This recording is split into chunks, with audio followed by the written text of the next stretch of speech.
Halo guys, gua Vincent. Di video kali ini gue bakal bahas gimana caranya punya prioritas. By the way, di video sebelumnya gue udah pernah bahas sedikit tentang prioritas. Jadi buat kalian yang belum nonton, boleh cek videonya dulu ya. Sebelum bahas cara punya prioritas, gue bakal mengartikan tujuan keuangan. Karena prioritas itu erat banget hubungannya dengan tujuan keuangan. Menurut Chime, financial goals are concrete and measurable goals that you can attain with a specific amount of money.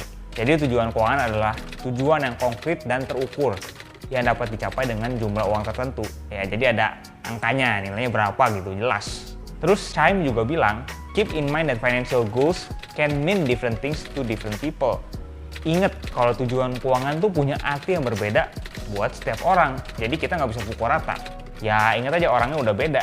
Apalagi cara mereka berpikir dan cara mereka mengambil keputusan, ya udah beda lah. Kalau kalian mau tahu lebih lanjut tentang topik tadi, tentang orang, dan juga tentang uang, gue udah pernah bikin videonya tentang No One's Crazy sama bedah buku The Psychology of Money. Jadi boleh cek videonya di sini ya. Contohnya pakai tabungan deh, contohnya kemarin nih. Anggap aja dalam waktu 6 bulan, gue mau nabung minimal 10 juta di instrumen keuangan yang menurut gue aman. Nah, terus gimana caranya punya prioritas? Berikut 6 cara punya prioritas menurut Chime. Pertama, review your spending. Buat yang mau punya prioritas, coba cek kembali pengeluaran kalian.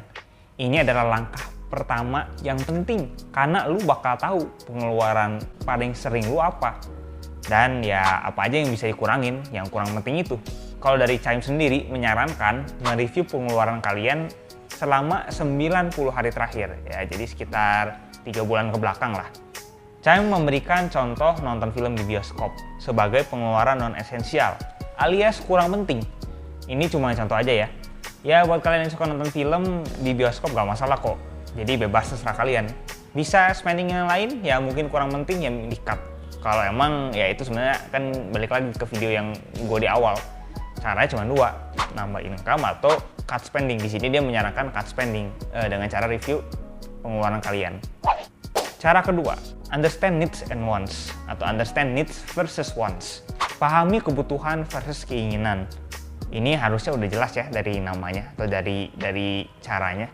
Kalau di sini Chime mengartikan kebutuhan sebagai sesuatu yang harus dimiliki, harus banget punya gitu. Ya misalnya bayar sewa, tagihan, makan, itu kan semua penting ya, kebutuhan. Kalau nggak ada uangnya buat melakukan itu nggak bisa hidup lah. Sementara keinginan itu sesuatu yang penting, tapi bisa menambah nilai buat hidup kalian. Kalau cara yang ini harusnya udah tahu ya.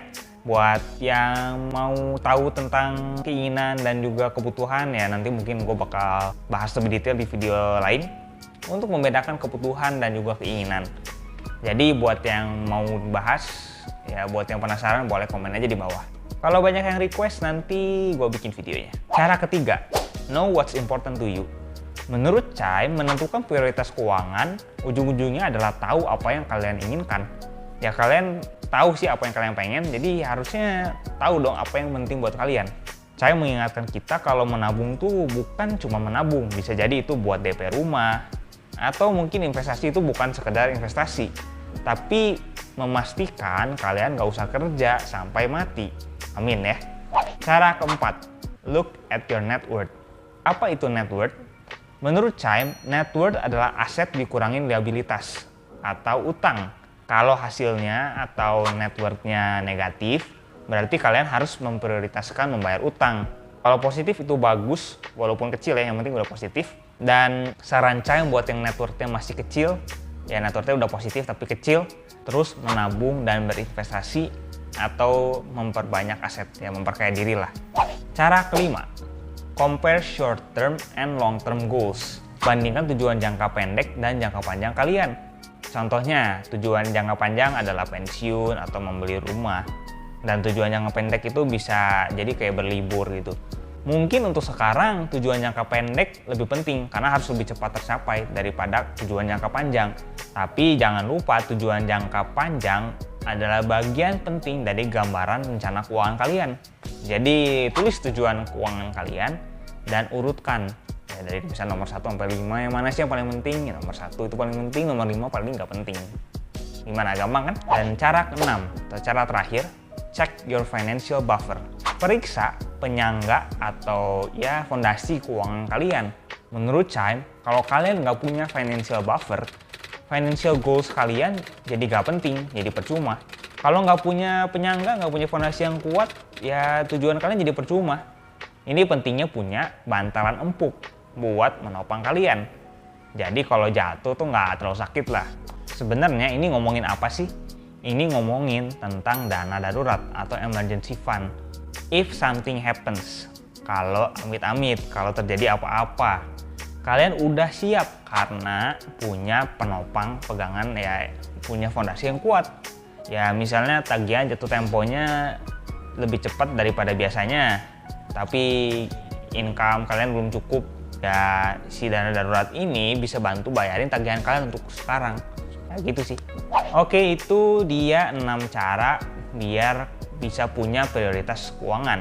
Ya semoga video ini bermanfaat ya. Buat kalian yang udah punya tujuan keuangan, boleh komen prioritas kalian di bawah. Thank you for watching, kita ketemu lagi di video selanjutnya.